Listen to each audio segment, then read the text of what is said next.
Okay, we should be live.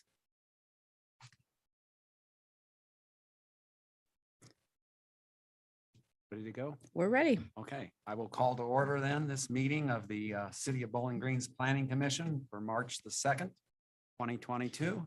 And Jamie, if you can call the roll to start, please. Here. Here. Here. Here. Here. He's behind you. Here, I can't hear you. Here. Here. Here.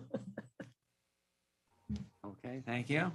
Can I note for the record, Bob, that the state legislator has allowed people to participate via Zoom or electronically temporarily until June 30th. So that's why we have Erica that is able to attend virtually, or anybody else that's part of a board or commission.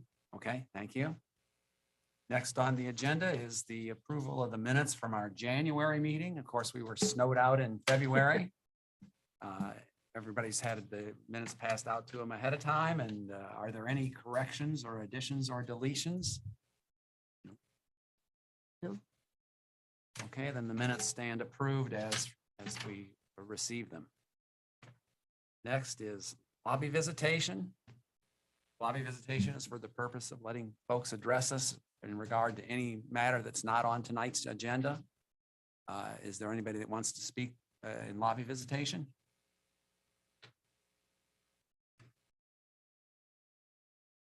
Okay, seeing no one, we'll close that. Moving right along here.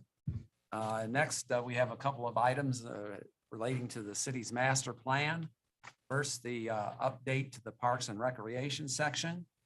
And I believe, Kristen, you're going to speak to us about that a bit.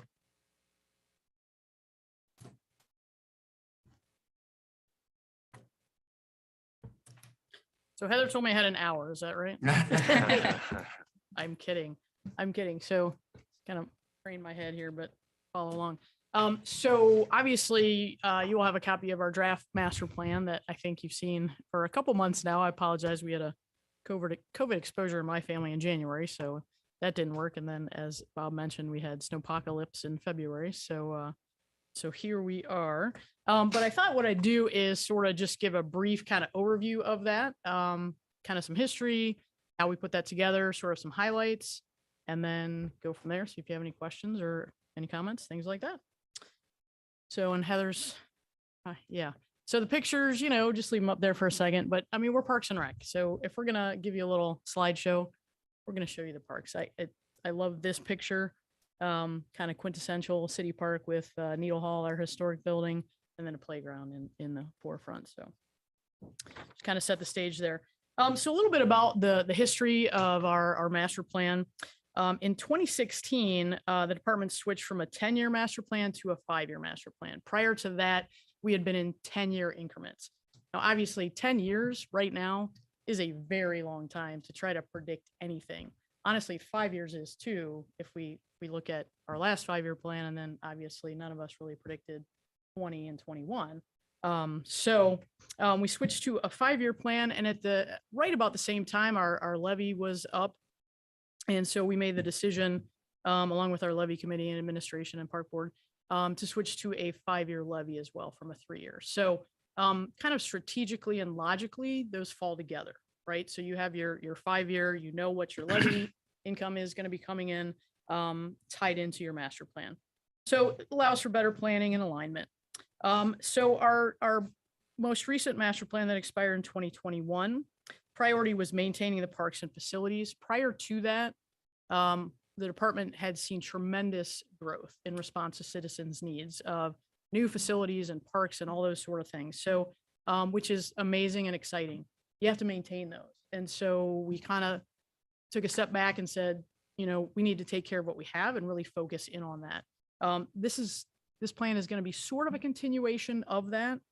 And really that ties right into then our levy that was just put on the ballot this past November, that passed at 74%. So we're pretty proud of that. Had a little bit of help from Mr. McComber over there on our levy committee. But the decision was made to put a replacement levy on the ballot. So we'll have a little bit more income coming in, not until 2023. Obviously, replacement is just, it's similar to a renewal, but you get the advantages of property valuation that's gone up, but same millage. So what that means is that we are not going to have tremendous growth during this 5-year period, but we're going to continue to provide our programs, facilities, and parks, and keep those maintained and up to the quality that they are and that the citizens want and deserve. So we're good. So just again, kind of showing you some things that happen in Parks and Recreation. So the process, how do we put this together? Well, fortunately, we started early because, as I said, COVID came. So we started our process of our community focus group meetings in 2019. And we had 5 scheduled, 4 were held. We did have to cancel the last one because of COVID. But folks were given the opportunity to email Dr. Shannon Orr directly, who facilitated our focus group meetings from BGSU Political Science Department. Same thing with the recreational needs survey. We literally had it designed and ready to go, and fortunately had not printed it yet in March of 2020, and kind of put the brakes on that because, quite honestly, it was going to be difficult working with the university because they were being sent home. But then we realistically looked at someone taking a survey in March of 2020 is not going to be good data, because the questions that you're asking, I mean, if you think back to then, people are just concerned if they're going to have food and, all of that sort of things that were going on during that eventually shutdown and so on. So we postponed that and basically came back a year later, did our recreational needs survey. And I'll mention a little bit more of that in a second. We always prepare a major financial needs document with our staff, basically looking at our facilities and infrastructure and what projects we know we're going to need to do to maintain those things within the next 5-year period. Met with both our park board and our foundation trustees, and did, again, facilitated by Dr. Orr, did some SWOT analysis, did the same thing with our staff, reviewed our current 5-year plan. We continually have discussions, interactions with citizens and users every day, which is great. We presented this plan to our park board in November, and that was right after the levy passed, because obviously had the levy not passed, the master plan would look a lot different, if you can imagine, because we would not have a major source of our income that funds what we do coming in. But it did pass, as I said, and so now we're here tonight. So a little bit on our survey, as I mentioned, this is the second time around we worked with BGSU Department of Political Science, Dr. Shannon Orr. She has some master students. They do a great job with that. It was a random sample survey, and you can see sent to about 2,500 residents, taken off the registered voter list, got mailed back to BGSU. They did all of the crunching of the surveys and things, so it did not come to us. And we had a response rate of 639, which is a 25% response rate, which is quite happy. So that's sort of the process. That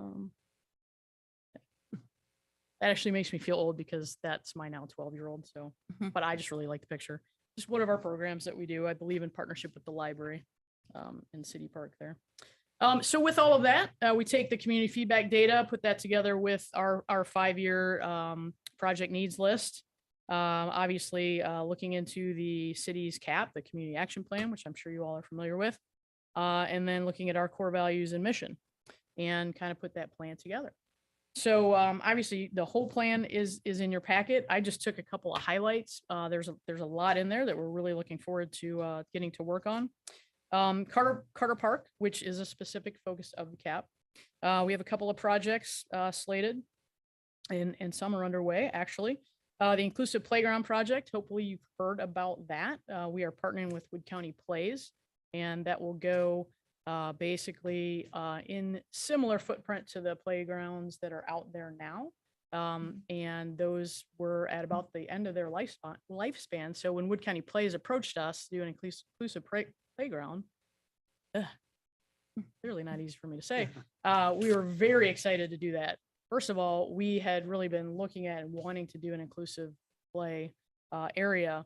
But obviously Carter Park just was a great fit because we knew we needed to replace those play structures, and just the location of that, kind of being a draw for the region, and all the additional traffic that we get out there with baseball tournaments, softball tournaments, and disc golf and those sorts of things. So outdoor pickleball courts, if you didn't know what pickleball was, I'm sure you do will by now.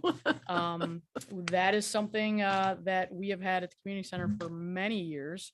And we were approached about a year ago from a lot of those players, very interested in outdoor courts. So we have been working with them, and actually already have a designated line item in our foundation that people have made donations to. And we are just about to get a concept plan with cost estimate together. And then this pickleball group is going to help raise money. We'll do grants and those sorts of things. Obviously, they're looking at getting some ARPA funds too that you've probably heard about. But so that will go at Carter Park. We're looking at the very first parking lot as you pull into the park, that small lot there that's ahead of the water tower. So anyway, and there's a lot of reasons why Carter Park was a really good fit for that. But I feel like Carter Park's getting some love, which is fantastic because, again, focus of the cap. And then the disc golf course that is out there gets used a lot. We are, again, there's a theme that you'll see later, a lot of partnerships. We're working with a local disc golf group, and they actually applied for some Visit BG grant dollars. And so we'll be upgrading some of the areas and kind of redoing some sections of that disc golf course to make some areas a little more challenging. So anyway, so that's Carter Park. City Park, you probably heard me paving the loop and the parking lots there and adding a walking trail around that loop. And so that is something that citizens have been asking for a while. Excited to be able to do that. The horseshoe area, we're going to reconfigure. We will probably leave 1 or 2 horseshoe pits. Believe it or not, people do still play horseshoes, but we don't need as many horseshoes as are there. And so we actually already applied for some grants that, but looking at putting in some different types of things, concrete, horseshoe pits, chess tables, that sort of a thing. So some more interactive type of activities that can fill that space. Shade structures. Shade is very important for people by the Eli Joyce Ball Diamond and the skate park. Simpson Garden Park, we have 2 additional sculptures in the works, and we look to continue to pave trails out there as we can. Winter Garden, to a lot of people, this is not exciting, but to us, it really is, replacing the HVAC system at the Nature Center. We want to do that before we have to do it. So let's just put it that way. And that, again, is another, you'll see themes of partnerships, fundraising, that sort of thing. We're accomplishing that with the use of our foundation. And those are funds that were raised for the Building on Nature campaign. So this will kind of be phase 2 of that, which is how we get a lot of our work done is through the support of our foundation. We're very thankful for them. A couple of system-wide things, adding and upgrading security cameras and converting our outdoor restrooms to timed locks. So someone doesn't have to actually lock that restroom. All right, skate park. So I mentioned some themes, roofs. Obviously, roofs are very important. If you don't take care of your roofs, what you have underneath is really not going to be that important. So we have a couple of shelters in City Park that we'll be replacing roofs on. The community center, the lifespan of that roof is coming due. Believe it or not, I always remember this because I couldn't, during construction, there were a few times I couldn't enter the community center because I was pregnant with our first child. She was 16 in October. So yeah, community center is like 17. Yeah, I mean, think about the lifespan of a roof. So just, kind of some examples of those things. Again, I mentioned partnerships, mentioned a few of those. Another exciting partnership, and I didn't put it on here, is out behind the community center. We're going to be adding an outdoor, I mean, when you think about the whole grand plan, but this is a really exciting project. A storage shed for our outdoor obstacle course equipment. Our foundation is going to pay for that. And then we're hoping, because you really get a good view as you're walking the track out there, to work with, and we have some tentative plans to work with Bowling Green High School art students to paint cool design on there and our foundation logo. So again, sort of that partnerships, really, really big for us in working with the community. And again, fundraising. So priority is always placed on maintaining parks and facilities, and what's over there? Our parks and facilities contribute greatly to the quality of life in Bowling Green. But one of the things that really stood out in our recreational needs survey is when citizens were asked to rate the importance of parks in BG. 96% of respondents answered that they were very important or important. So, and obviously we want to maintain those. Continual balancing act between wants and needs, with so much dependent on our funding. And then, as with anything else, there's things that we have this plan here today. It's kind of our roadmap, but who knows? Like a couple of years ago when COVID hit, there's things that we just can't predict. Minimum wage going up, that's impacted us quite a bit. It'll impact us significantly. Those sorts of things. So, one of the things that's so exciting about Bowling Green is that they do really love their parks, and they always have really great ideas and want more. So obviously, in terms of prioritizing, one of the things that we always try to do is not duplicate services if we can within this area. So if someone else is providing a recreational need and it's open to everyone, we're gonna go and look and provide another look where there's a gap and provide that need. So just in terms of prioritization, those are one of the things that we look at in terms of what we put on the plan. Because again, there's always wants that people have. And so at the end of the day, we have to be able to not only have the money, but maintain it. So, and one last picture, nature program, always popular. So yeah, as with all plans, it's a living, breathing, fluid document. As I said, it's sort of our roadmap for the next 5 years. There may be some things that we just don't know about right now that we'll have to pivot and include, but there are things in there that we absolutely know that we will have to do. When we have to replace a roof on a shelter, we have to do that. We may know 2 or 3 years out, but it's coming and we need to do it. So I just put up there our mission: enhancing quality of life through parks, programs, and facilities, and then just a summary of what all we offer. Again, just sort of a high level overview of everything that's in there, but any questions, comments? Yeah, Kristen, could you tell us, your 3 sources of funding are fees that you charge, income tax money, and property tax levy Correct. money. But we've got the city's discussing what to do with the extra federal money that has not been designated yet. Is some of that going to end up in Parks and Rec area to supplement your other income? She hopes so. I would hope so, but I don't know. And so, that's a good point, Bob, because one of the things that I highlighted at City Park is coming from ARPA. That's already been approved by council, which is the City Park project for the roadway and the paving. And that also includes some security lighting and cameras. So that's fantastic. So that's definitely something where now we know that money's coming from that pot. So that'll enable us to work through some other things. So for example, if you took the survey, as a lot of people have, questionnaire, as a lot of people have, there were a couple of different projects on there under the parks for people to rate. And so, hopefully some of those will get funded. And if they do, then that enables us to do other things and to work through everything on the plan. I never knew there was such a need for pickleball courts. It's definitely a growing sport. Yes, it is. It was probably about 10 years ago. I just saw Denise Neese from the Wood County Committee on Aging earlier today at a training, and we were talking about pickleball because she and I and Daniel Broglie, their programmer, met and did a grant together to the BG Community Foundation probably about 10 years ago to get some equipment to start offering that at the community center. And at that time, we had to actually hold some clinics and show people how to do it. Had some people from Rossford come down, and now, we have this group and they're like, we want to have clinics and show people how to do it and, help fundraise and stuff. So it's really kind of neat to see the growth of that. But yeah, it's a big thing.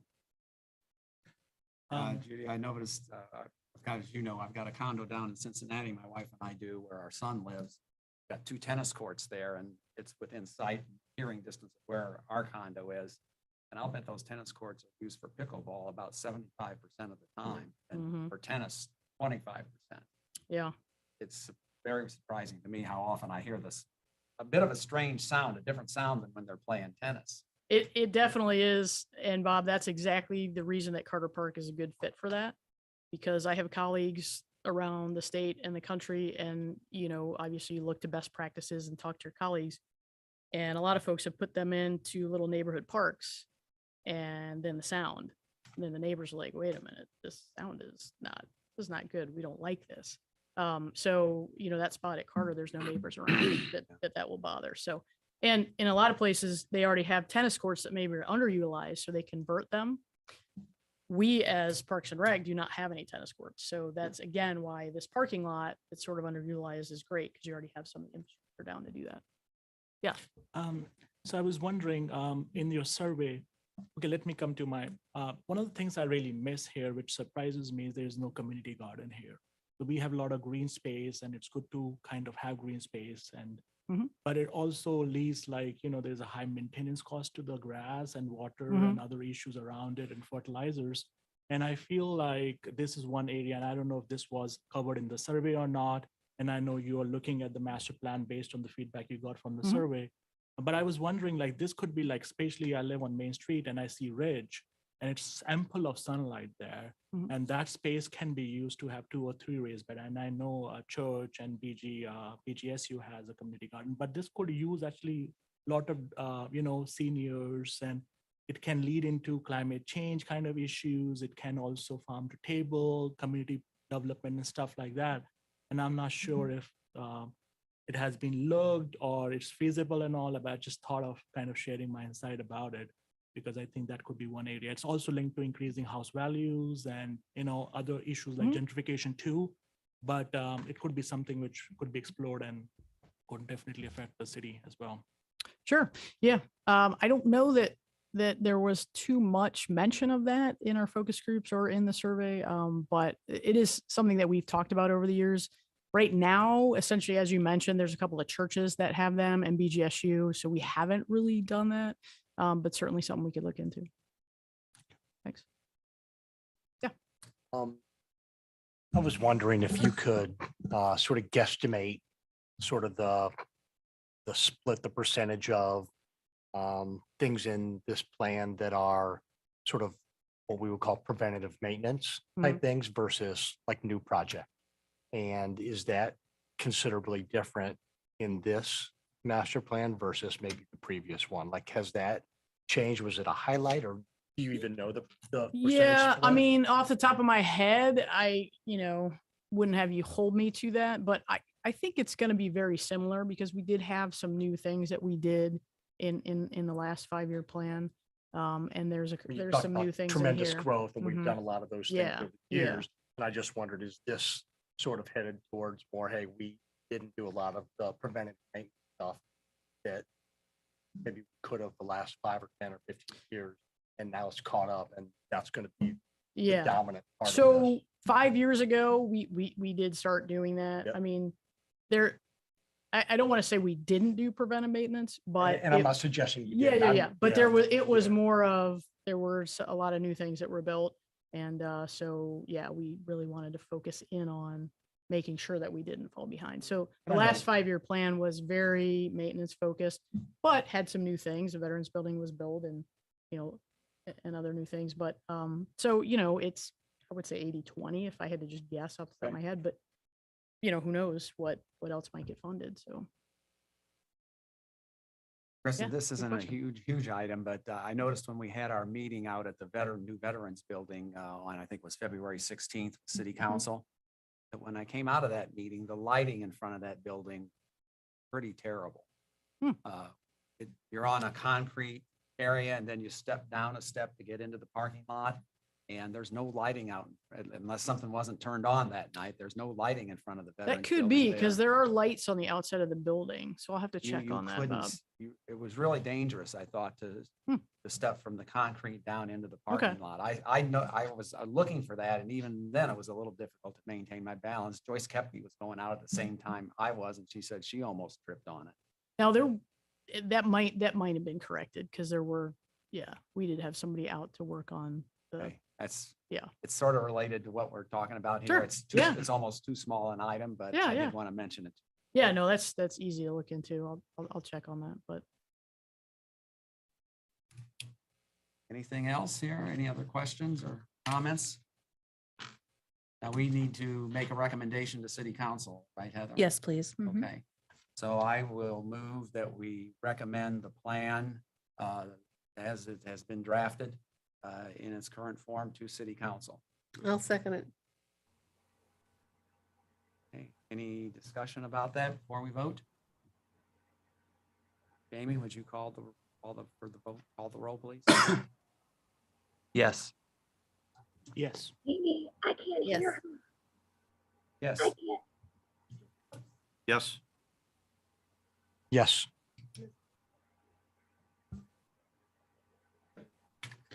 Erica? She could- Yeah, yes, I can't hear said Jamie. yes. I heard a yes Yeah, in it said, there. she said yes. Yes. Yes. Okay, thank you. Nice 9-0 vote. And next on the agenda, we have an update to the economic development section of the master plan. And Ms. Thompson, you're here to tell us about that.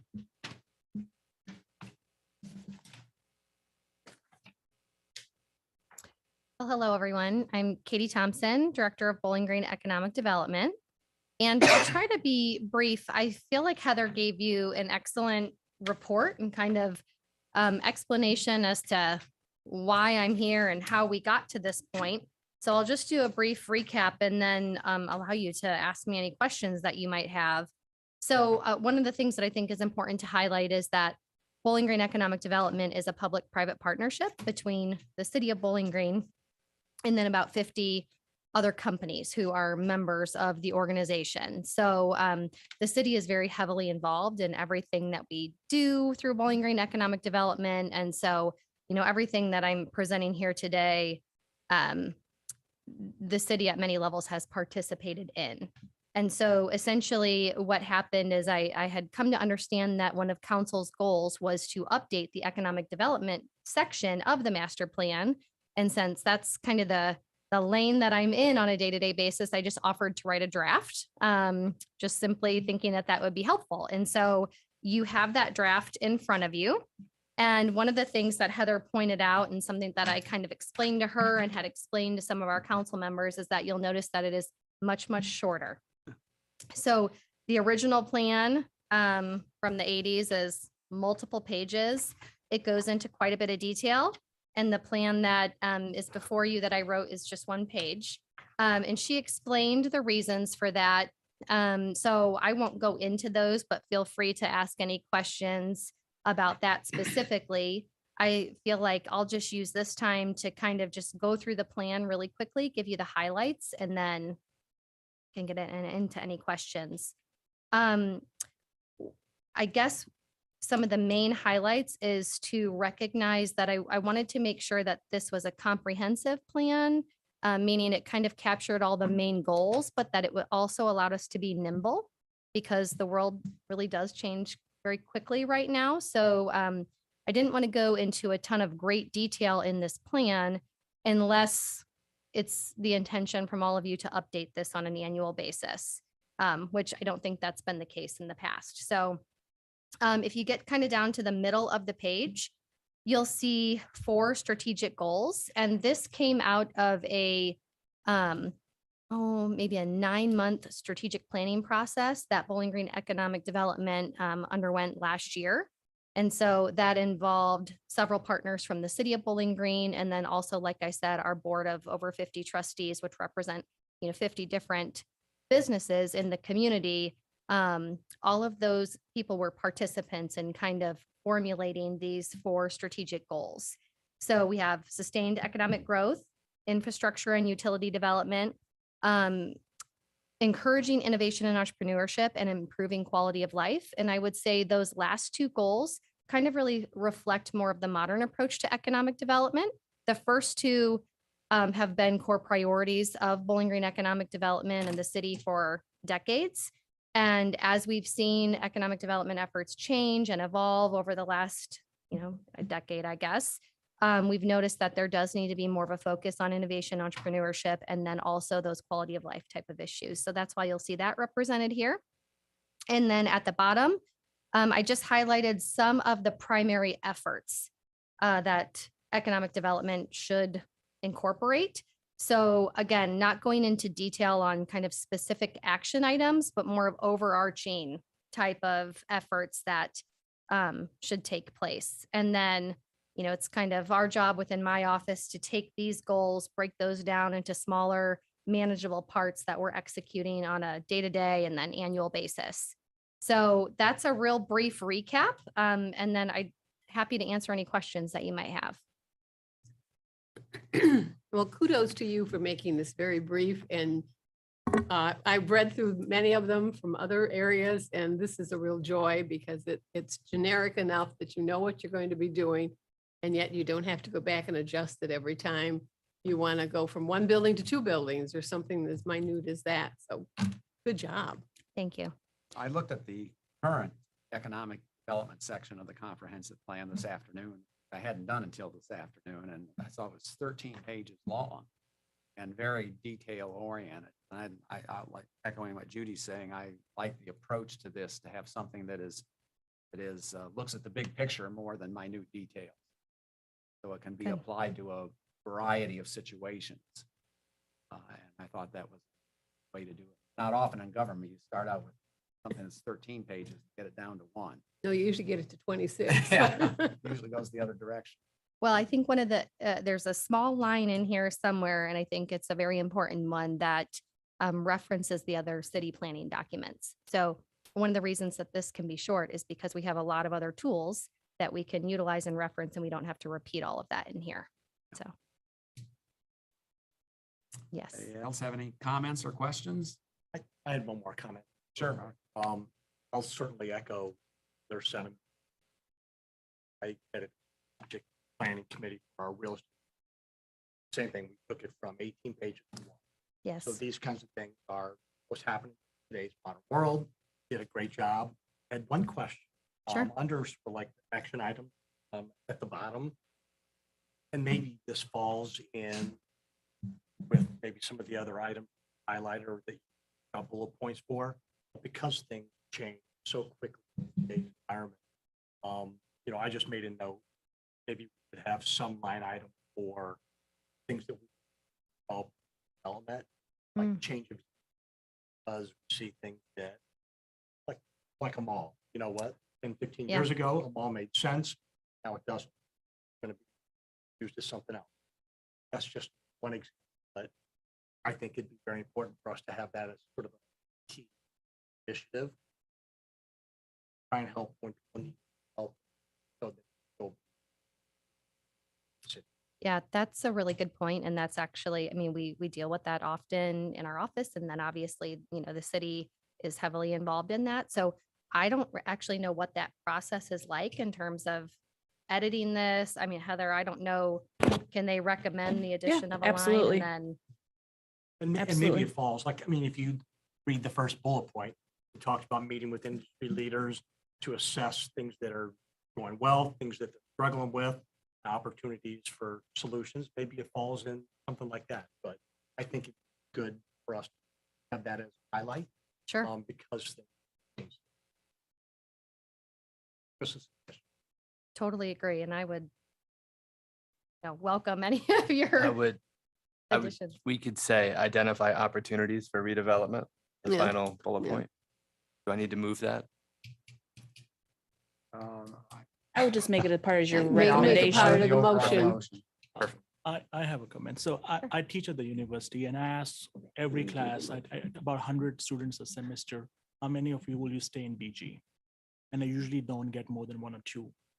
And I wonder about that quite hard, right? Why is it that we are not able to attract young students who come here, about very smart students too, not to the town? And I have not really found an answer to the question yet. I'm sure there's a variety of reasons like housing, employment, and stuff like that. And I mean, I was wondering what your thoughts are, like if you look at these 4 key goals, why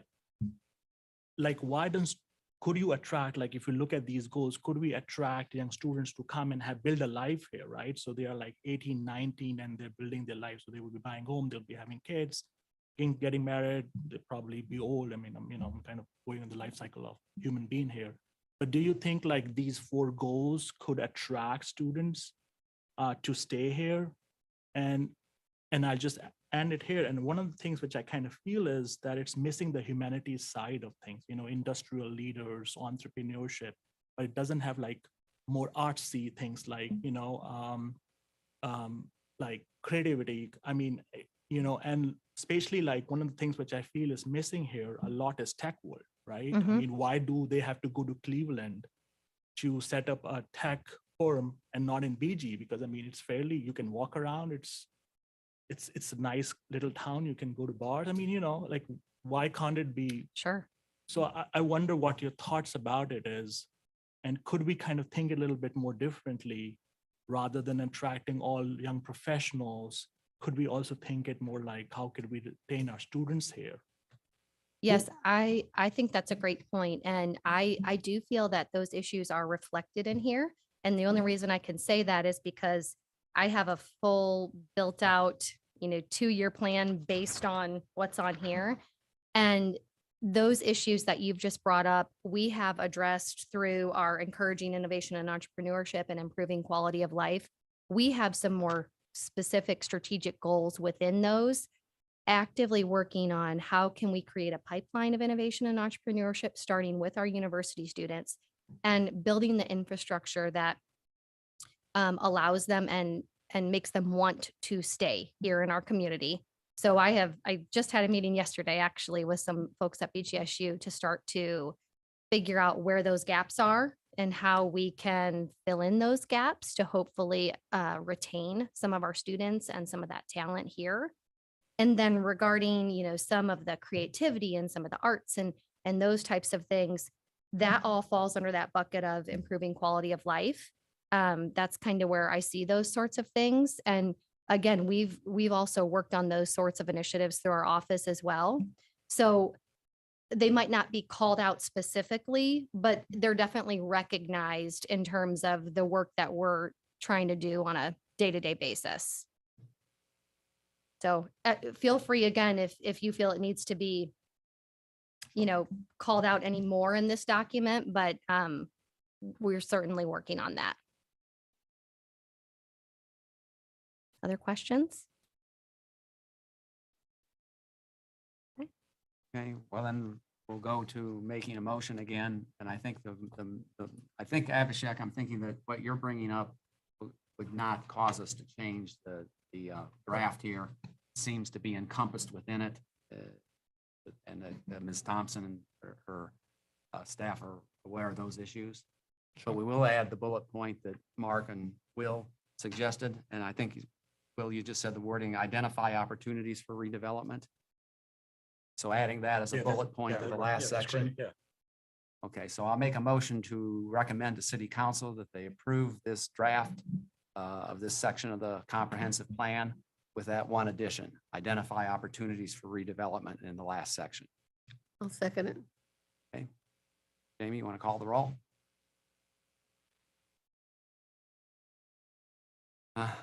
Mr. Earhart, Yes. Mr. Bati, Yes. Ms. Ennis, Yes. Mr. McComber, Yes. Mr. Phillips, Yes. Mr. Remus, Yes.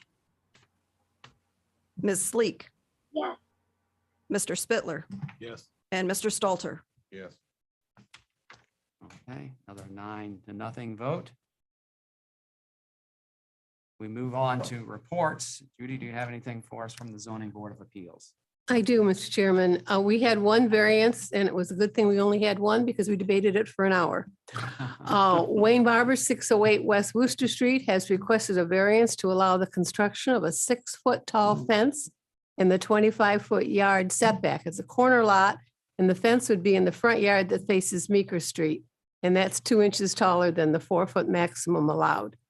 The debate centered around the fact that what Mr. Barber was telling us in his testimony and what the maps he had provided for us were not alike. There was quite a bit of difference between them. So we finally, at the end of an hour, when there wasn't really any true agreement coming, I tabled it and we're going to take it up again next Wednesday. Lucky you. Yeah. But he, with the encouragement of Heather, he went back and had some new plans drawn up. So hopefully this time what he says and what his plan shows will work. Same thing. Yes. And so you're all invited to come Wednesday and see the results. That's the end of my plan, my report. Okay, thank you, Judy. Heather, from the planning department, before you start here, I would like to say, I think on behalf of all of us, we all got a copy of what you and your staff had accomplished last year. And it was obvious from the comments that we were all very impressed with how much was done with such a small staff. It was very impressive. And we certainly thank you and Jamie and code enforcement officer for everything they do to help the city move forward in this important area. But your efforts are very much appreciated. Thank you. That really means a lot to our staff. We try to work very hard. I was going to review that if you did have any questions about it though, in general, if you want a copy, happy to hand that out. I think a lot of things we do, you don't necessarily see via your meeting. So I thought it was important you to really get an all encompassing view of the tasks. So great. Well, thank you again. Appreciated. So to add to that, again, zoning code update continues. Appreciate all of you who could attend the last presentation in February. Hard to say it's February, it's now March. So again, if you could please continue to review that, provide comments either by calling me, emailing me, or using the city website. We do have the YouTube presentations on there along with the actual presentation. But again, if you have any other questions too, let me know. And again, we're just kind of plugging along, I think. Hopefully we'll have the next section out. We're still finessing that, but again, also still waiting for comments. It seems like it's been fairly quiet so far. So I don't know if that's a good or bad thing, but we do again appreciate the input we've received so far. I think bringing up the ARPA funds too that were mentioned earlier is that the questionnaire is still out there. So if you're able to take that, I don't know the deadline though, is that March 11th. So there's still time to take that as Kristen mentioned. So if you could please promote that and consider doing that. You That'd be know, helpful. Heather, I tried to do that the other day and it would not allow me to submit. So you tried to take it again, sounds like. No, I'm just kidding. No, I kidding. didn't. I just thought I am better doing, I could keep doing it here all day and we go back, but I just wanted you to be aware of that. No, we I had appreciate tried that. and And it was not allowing me. Yeah. we can talk about that for sure. Make sure your answers get submitted. No, well, Okay. you don't have to do that, but You I know where to just find us. didn't know if anybody else had issues with that. Yeah, I haven't heard personally, but I don't know if anybody else has. So, okay, great. Any other questions then? Otherwise, that's it for me. Okay, well, that's the end of our agenda here. Is there anything else for the good of the order tonight from anybody? And we are adjourned. Thank you, sir. I'm invited to the zoning board, which I